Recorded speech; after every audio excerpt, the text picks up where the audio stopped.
안녕하세요. 현실주의자입니다. 오늘 장은 좀 어떠셨나요?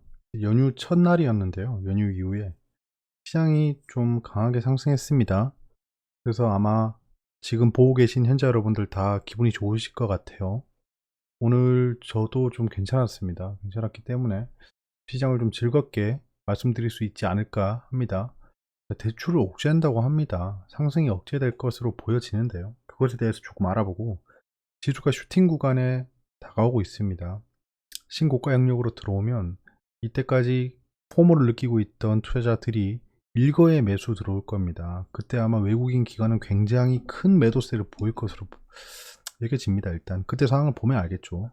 이거는 우리가 겪어보지 않은 미래지만 신고가 돌파 구간에서 발생하는 지수의 흐름입니다. 그래서 매우 높은 확률로 여겨진다. 이제는 중소형주에 집중해야 될 타이밍이 오고 있습니다. 네,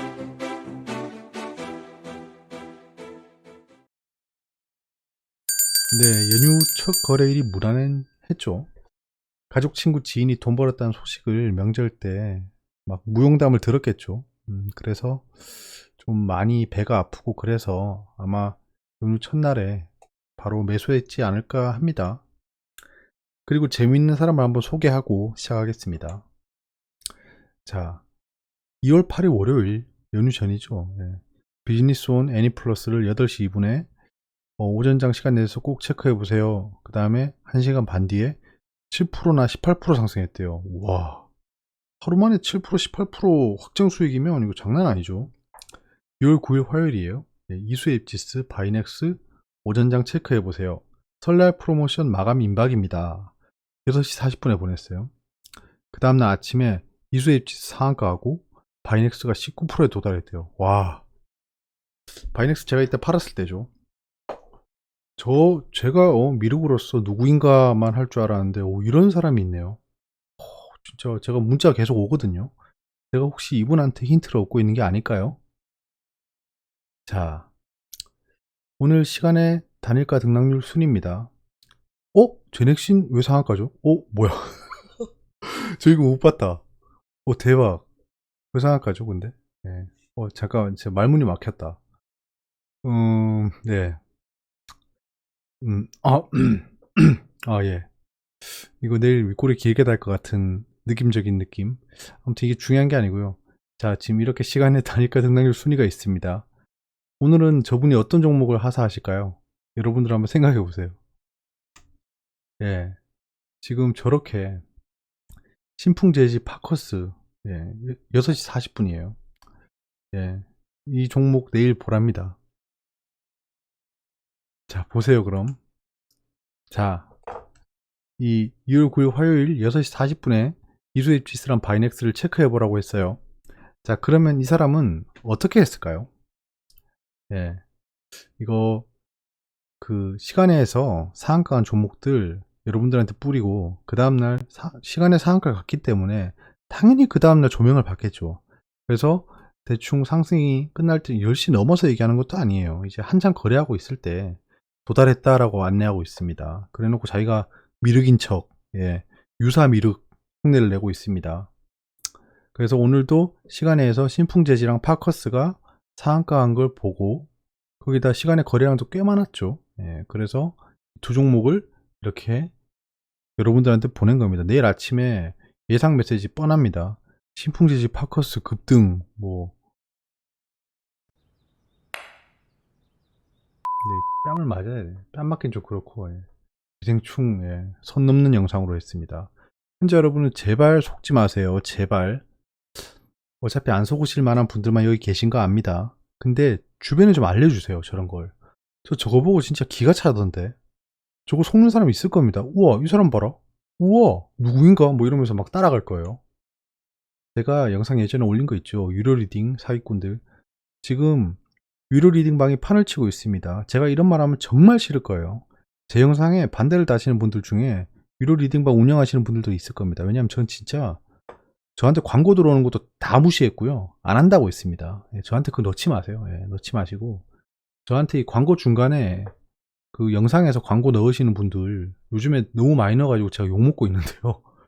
한때는 광고 하나도 안 붙이더니 요즘엔 또 많이 붙이고 있어요. 유료 리딩은 붙이지 마세요. 광고 효과 없습니다. 제 채널에서. 아무튼 제가 이 영상 올린 거 보시고 이 영상은 좀 제발 널리 좀 퍼뜨려 주세요. 제가 제 영상 뭐 추천해 달라고 얘기 안 하잖아요. 근데 이건 좀 많이 봤으면 좋겠습니다. 진짜. 자, 그리고 당대표님께서 현자님이 이매진 아시아 정리매매 밥값 넣으시고 날린 걸 직접 보여주신 게 구독자분들에게 정리매매는 참여하지 말라는 숨은 의도가 시사점이고 핵심 포인트가 아닌가 생각해 봅니다. 역시 현자 여러분들은 장난 아니세요 진짜. 또 저의 뼛속 깊숙이 있는 그런 또 의도를 파악하시고 아니야 그런 거. 반반입니다. 당대표님 말씀대로 정리매매 정치 테마주는 하지 마시고 하더라도 진짜 소액만 하시라는 거 제가 늘 재미삼아 보라고 말씀드리잖아요. 하고 싶은 마음이 굴뚝 같을 거예요. 근데 하지 마시고요. 그냥 제가 하는 거를 결과를 보여드릴 테니까 재미삼아 저럴 수도 있구나만 파악하시라고 늘 말씀드리는 겁니다.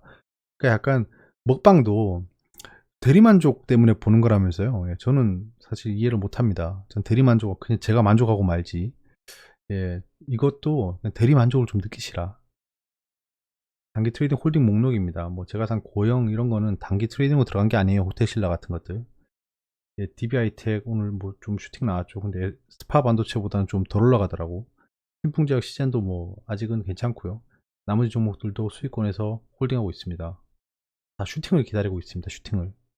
베트남 레버리지를 전고점까지 갈 거라고 생각하시냐고 저한테 여쭤보시던데 저는 간다고 생각합니다. 근데 알 수 없는 거죠. 근데 굉장히 매력적인 포지션에서 잡았기 때문에 웬만해선 팔지 않는다.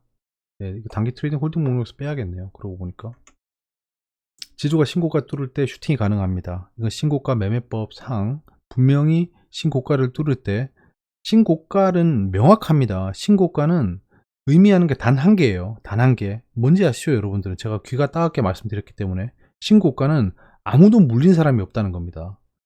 코스피가 신고가를 찍고 있으면 평균적으로 아무도 물린 사람이 없다. 즉 저항이 없다는 겁니다. 그렇기 때문에 슈팅이 나올 수 있고요. 이때까지 포문을 느끼던 투자자들이 지금 안 사면 나 뒤질 수 있겠구나라고 달려드는 구간입니다. 그래서 거래량을 동반한 롱바디 양봉이 나올 수 있고요. 그때부터는 왔다 갔다 할 겁니다. 그러다가 거래량이 줄어들고 옆으로 횡보하기 시작할 거예요. 그때 중소형주 순환매가 일어날 확률이 매우 높다. B2 전성시대 막 내리나 대출 급증 금리 오르고 규제 강화한다. 가계대출 금리는 작년 12월 평균 3.82%로 대출금리가 최저 수준이었던 7월보다 0.43포인트나 상승했다라고 합니다. 이게 0.43포인트 올랐어. 뭐 이게 무슨 라고 하는데 이게 잘 계산해 봐야 돼요. 자, 가계대출이 아닙니다. 이거 수정해야 돼요. 그 우리나라 대출 규모가 약 5천조 원입니다. 가계대출은 1600조 규모예요. 2020년 10월 기준으로 국가가 2200조, 가계가 1600조, 기업이 1200조입니다. 자, 그럼 5천조 원이에요. 0.43%라고 했죠. 5천조 원 곱하기 0.43% 해보세요. 약 21.5조 원이 됩니다. 근데 얼마 전에 기사가 떴죠. 연기금이 32일간 10조를 매도했답니다. 개미들이 왜 코스피 발목 잡죠라고 하는 금액 규모가 10조입니다. 근데 이 대출 금리가 오르면 약 21.5조 원이 회수가 돼야 됩니다. 테이퍼링이죠.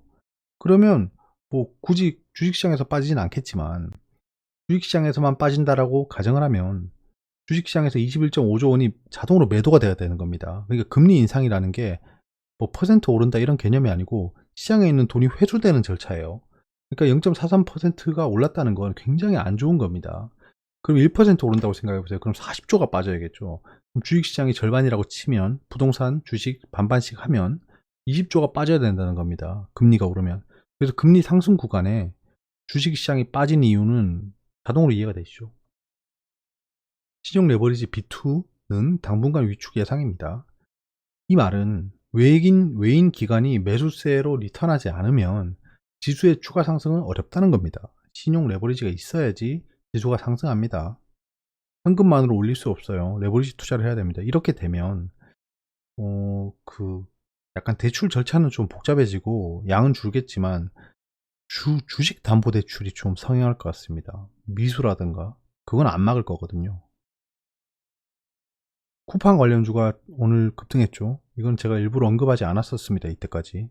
누구나 다 얘기하는 거기 때문에 이제는 대장을 좀 파악해 볼 겁니다. 대장을 파악한 다음에 큰 폭의 단기 조정 시에 공격적으로 매수해 볼 예정입니다. 이제 테마 시작으로 추정하고 있습니다. 지금은 매수할 타이밍이 아니고 내일 또 급등 나올 수 있습니다. 근데 그냥 보내는 겁니다.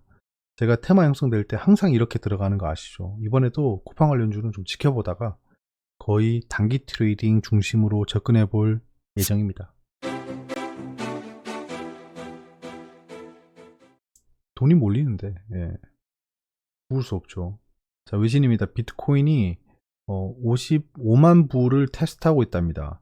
달러는 슬라이드 어게인 떨어지고 있다는 거죠. 이제 캐나다에서 ETF를 만들었답니다. 비트코인을 추종하는. 이러면 추종하는 자금이 생기겠죠. 그럼 자동적으로 시장으로 들어오는 겁니다.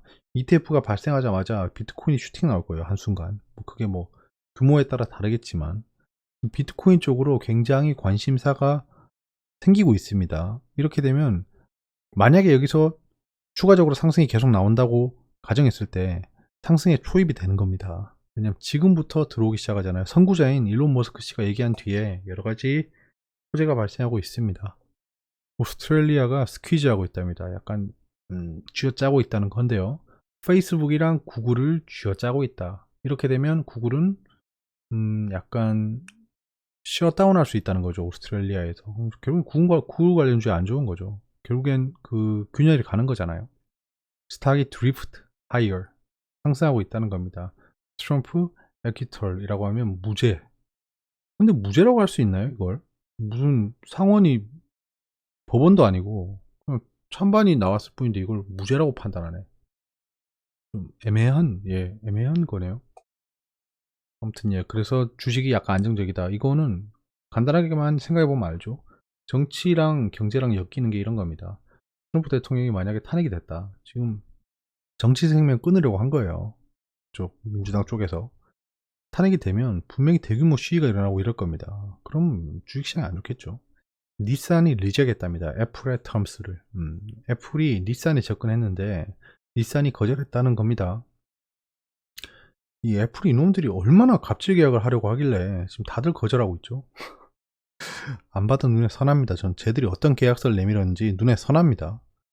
이거는 뭐 그 IT 필드에 대한 얘기니까 나중에 뭐 관련 분들하고만 얘기하면 될 것 같아요. 오일이 썰지하고 있다. 오일이 폭등하고 있답니다. 텍사스에 블랙아웃이 발생했답니다.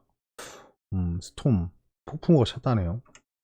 오일은 뭐 백지 잘 올라가고 있죠. 그냥 내신입니다. 미증시로 간 쿠팡 29배 차등 의결권 국내 도입 촉매될까?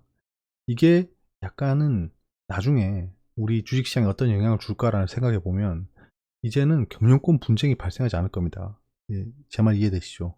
경영권 분쟁을 위해서 막 관련주들이 슈팅 주는 경우가 많았잖아요. 한진칼 같은 거. 그런 일이 없어진다. 한 가지 재미가 없어지겠네요. 이제는 분산 장기 투자, 한방향 베팅은 위험. 자, 이제 센터장님들이 나서고 있습니다. 기사 2개 연속으로 붙여놨는데요.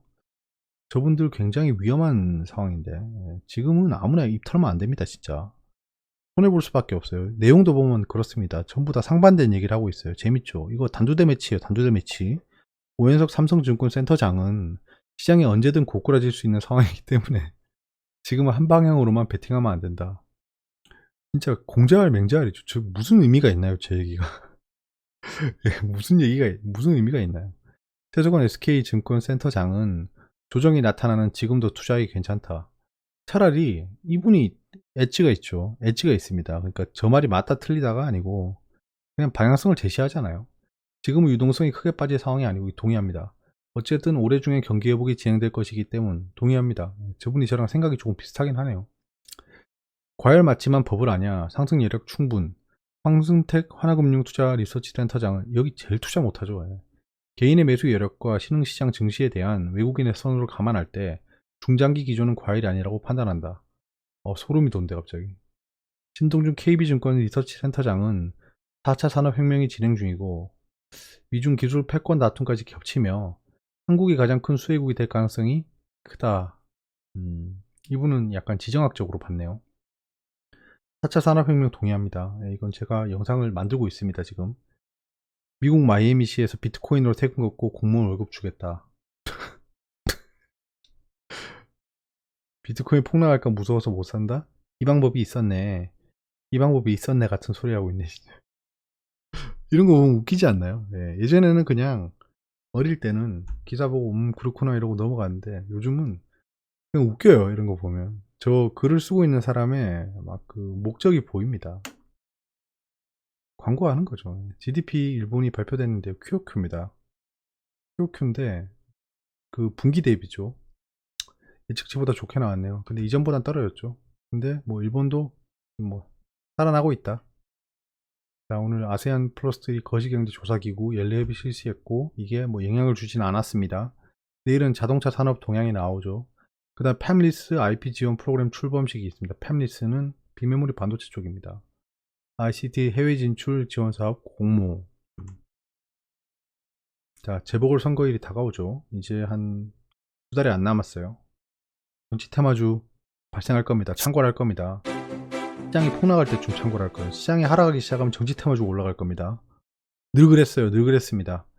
코스피는 뭐 잘 올라갔고요. 근데 왔다 갔다 휩소를 발생시켰죠. 휩소를 발생시켰는데 그 주범은 기관이다. 기관 중에 연기금이다. 예, 연기금이 까방권을 얻고 코로나 폭락 때 대규모 매수를 했기 때문에 까방권을 얻었지만 까방권 다 썼습니다. 이제 저 내일부터는 연기금 욕할 겁니다. 예, 이렇게 자꾸 팔면 안 되지. 니네도. 음?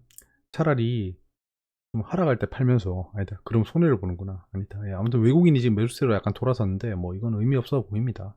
좀 꾸준히 매수하는지를 지켜봐야 될 것 같고요. 장마판에 빠진 건 예, 또 금융투자가 연기금이랑 그냥 시장가로 던져버렸다. 동시효과 때. 자, 코스닥은 의외로 강했습니다. 예, 전 코스닥 레버리지를 가지고 있기 때문에 코스닥이 오르는 거에 관심이 굉장히 많습니다. 여기 보시면 의미 있는 구간이 있습니다. 외국인이 진짜 수직 슈팅을 줬습니다. 이때 강제로 개인 투자자의 물량을 시장가로 다 빨아들이는 장면이었어요. 그 뒤로는 뭐 계속 상승이죠. 이런 움직임을 만약에 전업 투자자로서 발견했으면 바로 시장가 매수 들어가죠. 예. 이거는 예, 저는 몇 년 만에 보는 것 같습니다. 이렇게 외국인이 한 번에 매수하는 거. 그리고 시장이 바뀐 게 약간 느껴지는 게 상한가 종목들이 굉장히 많아졌어요. 쿠팡 관련주 중심으로 상한가를 갔죠. 이게 무슨 의미냐? 이때까지 뜨뜻미지근한 시장이었어요. 근데 테마가 창궐하고 있다는 겁니다. 테마가 창궐했다. 쿠팡 테마가 창궐했다라는 겁니다. 이게 지속 상승으로 이어질 수도 있지만 저는 조정이 오지 않으면 들어가지 않습니다. 예, 왜냐하면 전 하루만 사는 사람이 아니기 때문이죠. 그렇고요. 시간에는 뭐 살짝 오르고 끝났고 지금 투자자의 탁금이 빠진 게 개인이 매수한 게 아니라 이건 진짜 자금이 빠진 겁니다. 제가 봤을 때 좀 주식시장에 염증을 느끼고 빠져나간 사람들일 것으로 보여집니다. 최근에 횡보를 많이 했잖아요. 손해보는 사람 굉장히 많을 겁니다. 개인 투자자 중에. 그냥 괜히 막 사고 팔고 하다가 손해봤을 거예요. 손해보는 개인 투자자가 이제 슬슬 많이 늘어날 겁니다. 이 코로나 폭락 때 그 흥을 못 이기고 자기가 신이 된 양 실력으로 이 투자 수익을 거둔 줄 알고 지금부터 막 단기 트레이딩 막 들어갈 거예요. 본 건 많잖아요. 영상에서. 본 건 많기 때문에 단기 트레이딩 엄청나게 할 거예요. 그러다가 다 까먹습니다. 잘 보세요. 수익 본 거 다 까먹습니다. 수익을 봤다는 건 투자금 규모가 커졌다는 건데 약간만 하락해도 다 날려 먹습니다. 조심해야 됩니다. 진짜. 자, 지금 미증시는 오늘 휴장입니다. 지금 선물은 오르고 있고요. 유가는 60불을 넘었고 궁금한 게 있으면 댓글로 말씀해 주세요. 여기는 투자 초보를 위한 채널입니다. 주식, 부동산, 비트코인. 네, 여기까지고요. 설 연휴가 끝나고 첫날인데 굉장히 좋은 장으로 흘러가서 코스닥 뭐 대부분 다 올랐고 코스피는 대형주 중심으로 올랐고 거기다 이때까지 리딩하던 주도주들이 올라줬습니다. 그래서 개인 투자자 여러분들도 기분이 좋은 하루였을 것 같아요. 저도 기분이 좋고 굉장히 졸린데 11시쯤에 들어와서 굉장히 졸린데도 방송을 그냥 부랴부랴 만들었습니다. 네, 여기까지고요. 좋은 밤 되시고 내일도 화이팅 하세요. 감사합니다.